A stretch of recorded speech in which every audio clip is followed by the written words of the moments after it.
The Mysterious Adventures of Arsène Lupin, Episode 3, The Banker's Last Secret. Welcome back, Detective. After exposing British criminal networks, Arsène Lupin now faces a different kind of crime. One hidden in ledgers and bank accounts, rather than locked rooms. Today's case proves that the most violent murders sometimes leave no blood, and the deadliest weapons can be fountain pens. When a prominent banker dies in what appears to be suicide, can Lupin decode the language of fraud before financial crime claims another victim? Picture this: December 1909, the elegant office of Monsieur Théodore Vernet, director of the Banque Industrielle de Paris. His secretary arrives at 8 a.m. to find him slumped over his desk, a revolver in his hand, a bullet through his temple. Beside him lies a handwritten note: "I can no longer live with what I've done. The shame is unbearable. Forgive me, the police rule it's suicide." Within hours, a banker, overcome by guilt, taking the honorable way out, but Vernet's widow refuses to accept this verdict. She arrives at Lupin's apartment 3 days after the funeral. Her grief mixed with certainty. "Monsieur Lupin, my husband did not kill himself. I knew him for 30 years. Whatever shame he felt, whatever mistakes he made, suicide wasn't in his character. He would face consequences, not flee them. Someone murdered him and made it appear as suicide. Think about this carefully. My apprentice, police see what they expect. A banker caught in wrongdoing takes his life. But a wife who knew the man intimately sees something that doesn't fit his character. Who's more likely to be right?" Lupin understands that psychological evidence can be more reliable than physical evidence when properly interpreted. "Tell me about your husband's behavior in his final weeks," Lupin requests gently. Madame Vernet describes increasing anxiety, secretive meetings, unusual financial transactions. "He was being blackmailed," she says with certainty. "I don't know for what, but someone was extracting money from him regularly. 3 times in the past month. He withdrew large sums, 10,000 francs each time, and wouldn't explain why. 30,000 francs in blackmail payments. That's the first concrete clue." Lupin visits Inspector Ganimard. "Have you investigated Vernet's finances beyond the suicide note?" Ganimard sighs. "The case is closed, Lupin. Suicide is suicide. We found no evidence of foul play." But when Lupin mentions the blackmail payments, Ganimard's interest sharpens. "That wasn't in the initial report. How do you know about it?" They reopen the investigation together. Officially, Ganimard is consulting with a financial expert rather than admitting he's working with Arsène Lupin. At the bank, they examine Vernet's private office. The suicide note troubles Lupin immediately. This handwriting is Vernet's, confirmed by his secretary. But look at the pressure, the letter formation. This was written under duress, someone holding a gun to his head, forcing him to write his own suicide note before pulling the trigger. Notice the subtle differences, detective. The words are formed correctly, but there's tremor in the lines, inconsistent pressure, slight rightward slant that Vernet's normal writing lacks. It's the handwriting of a man writing while terrified for his life, not calmly composing a final message. Why didn't police forensics catch this? Because they saw what they expected to see: a suicide note that confirmed their initial theory. But proving murder is only the first step. Who killed Vernet, and why? The blackmail payments provide the motive trail. Lupin dives into the bank's records and discovers something disturbing. Vernet wasn't being blackmailed for personal misconduct, but for discovering someone else's crime. 3 months ago, he noticed irregularities in the bank's accounting, small amounts disappearing systematically, carefully hidden in legitimate transactions. "It's embezzlement," Lupin explained to Ganimard. spreading ledgers across a conference table. Someone's been stealing from the bank for at least 2 years, possibly longer. Vernet discovered it, but couldn't prove who was responsible. The embezzler realized he'd been noticed and began blackmailing Vernet to keep silent, threatening to frame him for the embezzlement if he reported it. Think about this cruel paradox. My apprentice, Vernet, discovered a crime but became trapped by it. If he reported the embezzlement, the criminal would plant evidence, making him appear guilty. If he stayed silent, he was complicit in ongoing theft. The blackmail payments weren't for his silence, they were ransom for his reputation while he gathered proof to expose the real criminal. But who was embezzling? The bank has 40 employees with various levels of access to accounts. Lupin analyzes the pattern of missing funds and discovers they're all from dormant accounts. Wealthy clients who've died or moved abroad, whose accounts generate interest but aren't actively monitored. Classic embezzlement technique, Lupin notes.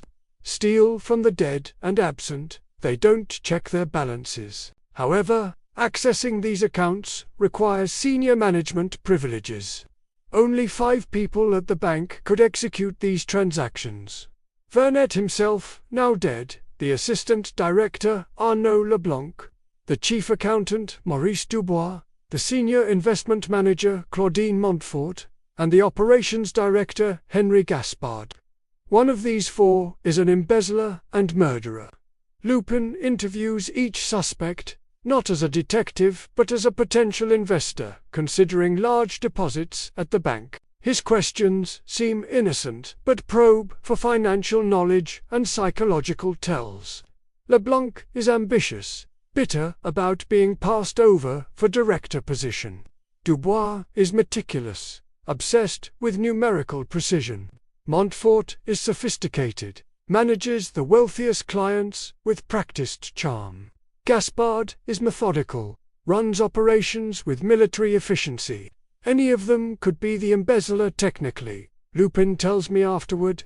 But murder requires more than opportunity. It requires a certain psychology, someone willing to kill to protect their crime.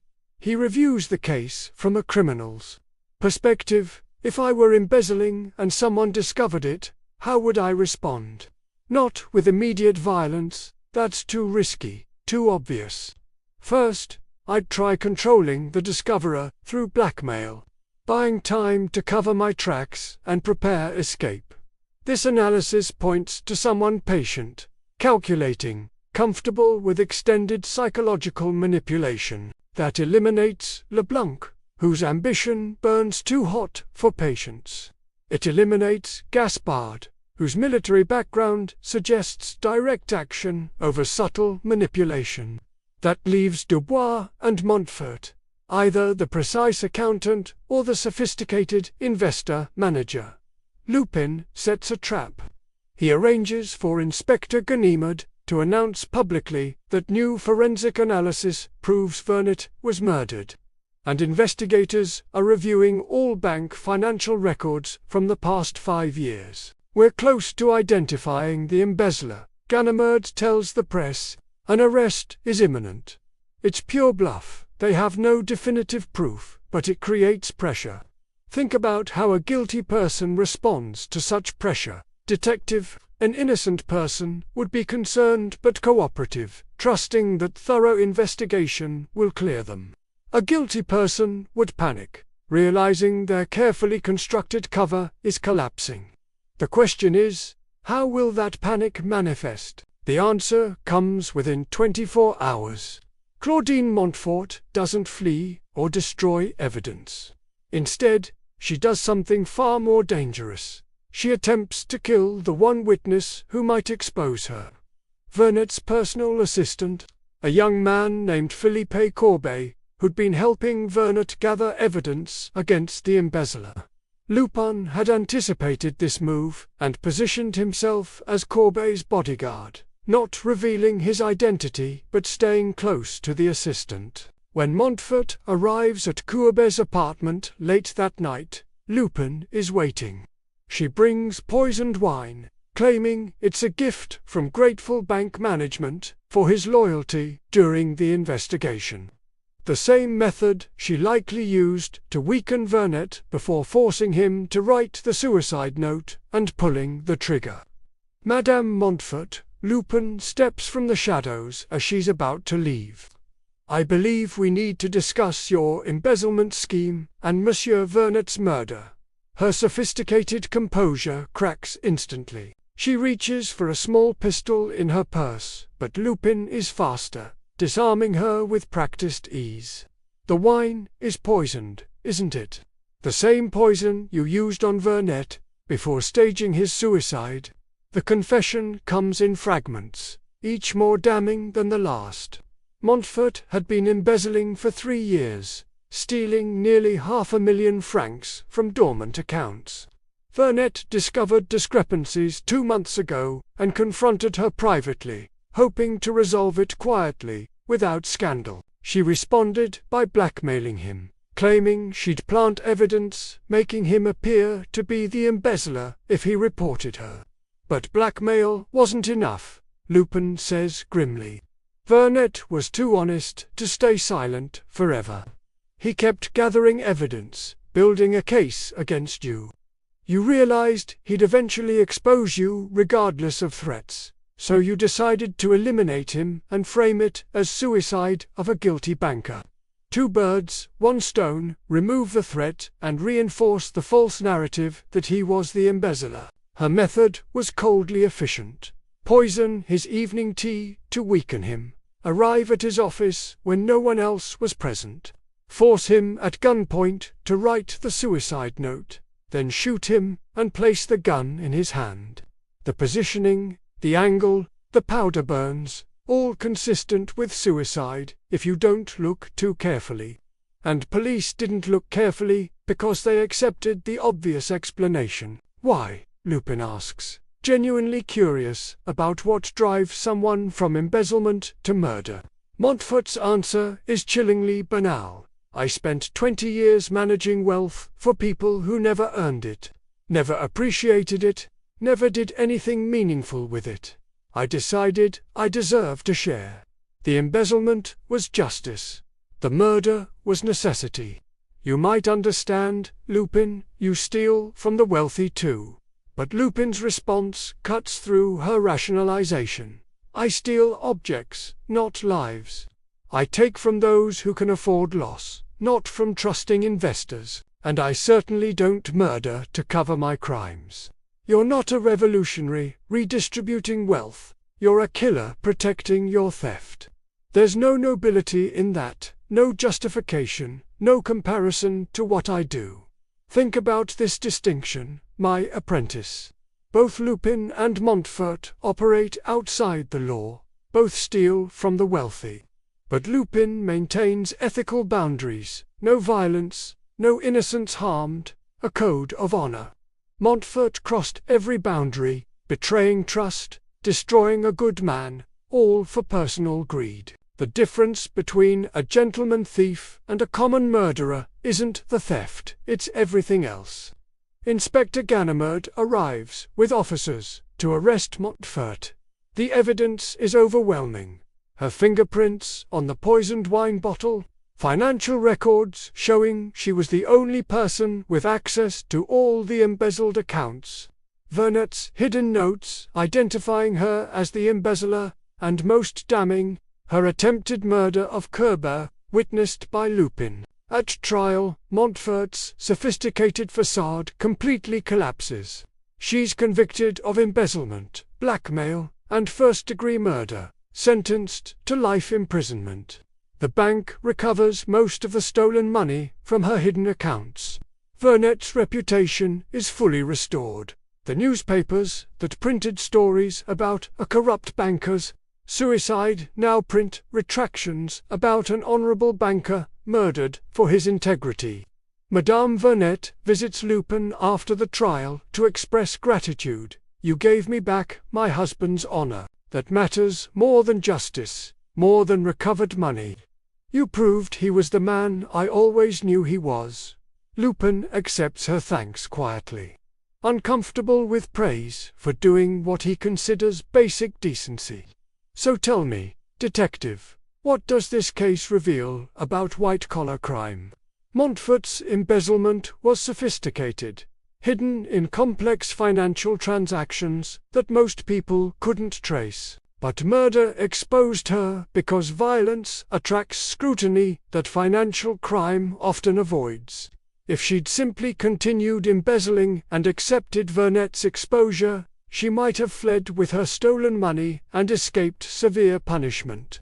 Instead, trying to cover one crime with another led to her complete downfall. The newspapers report the case as Gentleman Thief Exposes Banker Murderer, but bury details about Montfort's embezzlement methods, fearing it might inspire copycat crimes. The banking industry quietly implements new oversight procedures, though Lupin notes cynically that determined embezzlers will simply adapt their methods. Inspector Ganimard reflects on the case with unusual philosophy. You know what disturbs me, Lupin? Montfort stole for 3 years before anyone noticed. Vernet discovered it by accident. How many other embezzlers are operating undetected? Financial crime is invisible until it explodes into violence or collapse. Your street crimes are obvious: a missing painting, a stolen jewel. But ledger crimes are ghosts until someone like Vernet shines light on them. Lupin agrees. That's why I prefer tangible theft. Steal a diamond, everyone knows it's gone. Steal numbers from accounts the victim might not realize for years. There's something more honest about direct theft than financial manipulation. At least my victims know they've been robbed. This case marks another evolution in Lupin's detective career. He's moved from solving courtroom murders to exposing financial crimes, proving his criminal expertise translates across all forms of illegality. Whether the weapon is a dagger or a ledger, Lupin can decode the crime because he understands the criminal mind from personal experience. As December ends and 1909 draws to a close, Lupin reflects on his year of transformation. He began as purely a thief, became partially a detective, and now operates in a strange liminal space between criminal and investigator. He's still wanted by police, still commits occasional thefts, but increasingly spends time solving crimes rather than committing them. Join me next time for The Shadow of Arsène Lupin, where our gentleman thief faces perhaps his strangest case yet. Someone is committing crimes in his name, using his methods, stealing his reputation. When your criminal identity becomes intellectual property that others can steal, how do you reclaim what makes you unique?